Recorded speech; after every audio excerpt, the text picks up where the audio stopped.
안녕하세요. 김철애입니다. 2024 지방자치행정론 제5장 강의 동영상을 올려드리겠습니다. 화면 공유를 했어요. 제5장은 본격적으로 이제 지방정부가 무엇을 하고 있는지 살펴보기 위해서 우리나라 중앙정부는 하나밖에 없고 지방정부는 광역 지방자치단체로 17개가 있고 기초지방자치단체로 220개가 넘는 게 있다고 그랬잖아요. 그래서 그중에 우리가 위치하고 있는 그리고 충청권의 대전 광역시 지방정부의 대표적인 사례로 대전시, 대전광역시가 무슨 일을 하고 있는지 한번 살펴보도록 하겠습니다. 일단 대전시는 어떻게 돌아가고 있는가 살펴볼까요?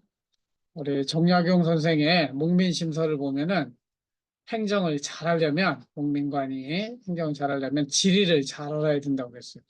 여러분들도 이제 대전에 있는 학교를 다니니까 주변 지리에 대해서 관심을 가지고 한번 보시면 돼요. 우리는 대덕구에 있죠. 대덕구. 한남대학교는 대덕구하고 동구 사이에 있습니다. 대전역은 동구에 위치해 있고 대전의 서쪽으로 가면 유성구, 서구, 중구 그래서 5개의 구가 있고 많은 인구는 유성구, 서구 쪽에 인구가 많아요. 국회의원도 그래서 여기가 많이 나오고 제일 작은 인구 측면에 제일 작은 거는 대덕구 이렇게 되겠습니다. 옛날 구도심이고 이쪽에 동구, 중구, 서구가 구도심이고 대덕구, 유성구는 새롭게 편입된 대전시라고 이렇게 볼 수가 있겠습니다. 인구는 어떻게 되고 있느냐? 최근에 제가 오늘도 대전시 홈페이지를 가보니까 계속해서 줄고 있어요. 한때는 이제 대전시는 150만 인구라고 그랬는데 150만이 무너진 지 오래됐습니다. 벌써 5년 이상 지나서 2019년부터 150만이 무너져가지고 149만, 148만, 147만, 146만, 작년에 144만, 올해는 143만 이렇게 줄어들고 있습니다. 그리고 각 구별로 봐도 아까 이야기했잖아요. 서구가 제일 인구도 많고 가구수도 많고 세대수도 많고 그 다음에 많은 게 유성, 그 다음에 중구, 동구, 우리가 있는 대덕구 가장 조그만 5개의 자치구가 있다. 광역시의 기초지방자치단체 5개를 가지고 있다. 이해하시면 될 겁니다. 돈의 측면에서는 대전시는 어떻게 살림을 하느냐? 여러분들 집에 살림 어떻게 되고 있는지 아빠, 엄마 연봉 합치면 이게 수입이에요. 1년 들어오는 수입이 얼마인가? 대전시는 지방세, 세외 수입, 보조금, 교부세, 보전 수입 등으로 7조 원, 1년 동안 7조 1,500억 정도가 들어온다는 거죠. 이 중에서 작년에 쓴 돈을 보면은 6조 5천억 원을 썼어요. 어디에다 썼느냐? 사회복지, 일반공공행정, 교통 및 물류, 교육, 국토, 문화, 안전, 산업중소기업, 환경, 과학기술, 보건, 농림해양. 이렇게 해서 남은 돈이 6,400억 원 정도 되는데 그중에 2월금, 다음 해로 쓰기 위해서 넘기는 것을 2월금이라고 그래요. 보조금 반납한 게 280억 원, 순세계 잉여금으로 진짜 남은 돈으로 1,700억 원 있다. 이거 남는 돈으로는 이제 그동안 빚이 있었다든가 이런 것들 갚으면 되겠죠. 나중에 재정은 따로 한 시간 하겠습니다. 학생 수는 얼마나 될까? 학교예요, 학교. 학교는 유치원은 250개, 초등학교 150개, 중학교 90개, 고등학교 62개 정도 되는 것이죠. 학생 수로 따져보면 유치원에 다니고 있는 학생 수, 1,000명이니까, 사우전드 피플이니까 2만 명, 초등학교 7만 5천 명, 중학교, 고등학교 합쳐서 초등학생하고 비슷한 거죠. 전문대학에 1만 5천 명, 대학교에 8만 명이 있어요. 우리 한남대학교만 해도 한 10,000명이 있잖아요. 대학원에 2만 명 이렇게 있다. 교육도시죠. 학생 수가 많은 편입니다. 그럼 대전시의 조직 중에 조직을 구성하는 공무원은 몇 명이 일하고 있느냐? 2022년 기준으로 8,842명이 근무하고 있다. 이 중에 대전시 본청에 근무하고 있는 사람이 1642명이다. 가로치고 있는 요 숫자는 이거는 국가직을 말해요. 국가직. 그러니까 공무원은 국가직 공무원, 지방직 공무원 있잖아요. 국가직인데 대전시에서 일하고 있는 사람이 3명이다. 이렇게 이해하시면 되겠습니다. 본청에서 1,600명이라고, 그다음에 시의회 사무처, 직속기관, 사업소 여기서 일하고 있는 공무원이 2,500명이다. 이렇게 이해하시면 될 것 같습니다. 그다음에 여기 보면은 이 대전 본청에 근무하고 있는 정무직이 3명, 정무직 시장 포함해서 부시장들 정무직이라고 하죠. 그 밑에서 보좌하는 사람들을 결정직, 그다음에 수방관, 경찰관과 같이 특정한 업무를 하는 사람 특정직, 고위공무원단 요거 2명이잖아요. 요거 국가직 2명이 와서 정책실장, 기획조정실장 포함해서 2명이 하고 있고, 그다음에 일반직, 우리가 일반 행정직으로 지원해서 있는 사람들은 1,400명 정도가 일하고 있다. 나머지 대전시 공무원 중에 본청 바깥에 있는 사람들은 뭐예요? 본청하고 사업소 여기 빼면 나머지는 어디에서 일하고 있느냐? 5개의 구청에서 근무하고 있는 것으로 파악하시면 되겠습니다. 대전시 공무원은 대전시 본청에도 있지만 구청에도 다 많이 흩어져 있다. 이해하시면 됩니다. 조직 볼까요? 자치 조직권 때문에 대전시장이 지방자치법에 근거해서 조직을 자유롭게 만들 수 있어요. 그런데 이제 시장이 있고 시장 밑에 부시장, 행정부시장, 경제과학부시장 그러는데 이 행정부시장은 국가직 공무원이 하는 경우가 많아요. 그다음에 경제과학부시장은 시장하고 같이 정치를 하는 사람들이 오게 돼 있고 정무부시장이라고 부르는데 여기는 대전시는 요 명칭을 경제과학부시장 이렇게 불렀어요.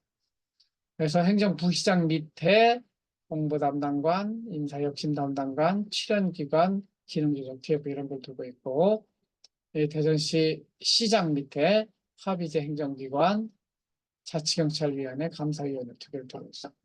그리고 이거는 이제 라인 조직이라고 하는 거예요. 시장이 직접 다스리는 라인 조직으로는 기획조정실, 시민안전실, 기획조정실장이 여기 1급이에요. 저기에요.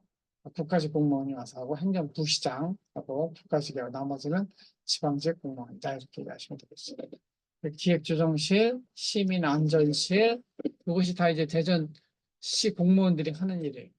전략사업, 그러니까 대전시 전략사업으로 이야기하고 있는 반도체, 바이오 헬스, 그 다음에 국방, 우주항공 이 중심으로 전략사업 추진실이 따로 있고 경제과학국으로 따로 있습니다. 행정자치국, 문화관광국, 시민체육관광국 이렇게 조직이 나뉘어져 있어서 그 조직마다 권한과 책임을 부여해서 그 일을 하게 하는 것이죠. 이거 하는데 돈으로는 7조 원을 쓴다는 거예요.